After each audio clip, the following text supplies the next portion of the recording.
Now to smaller police departments across the state and across the country too. They're having difficulty recruiting and retaining police officers, and Utica, no different. News Channel 2's Kirk Tupai tells us what the problems are stemming from.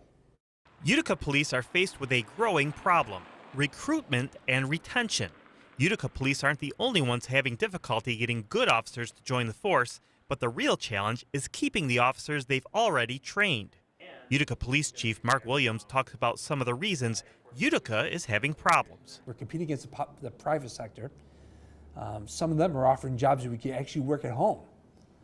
Plus, you look at the type of work environment that we work in. It's working holidays, weekends, long hours. There's no guarantee you're going to get out after your scheduled shift.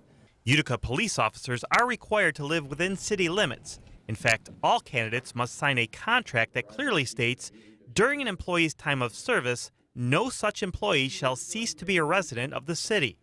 If an officer willingly lives outside the city limits, they're in violation of the contract and can be terminated. It's an obstacle when it comes to keeping Utica police officers, but Utica Council President Michael Galimi says it's something Utica residents ultimately decided on. They wanted Utica residents policing Utica. That was the whole idea there. And whether our community is larger than just Utica is the question now. Okay, but that's essentially what happened, yeah. The chief tells us that the residency requirement usually doesn't start out as a problem. A lot of these young men and women come into the job and they're single. And then once they get married, they start having children. The number one concern they have is, where am I going to send my kids to school? They're worried about, what is the makeup of the classrooms, how many students per classroom.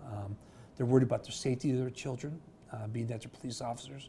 Tonight at 6, we'll tell you the biggest challenges the department faces and at what cost. In Utica, I'm Kirk Tupai reporting for News Channel 2.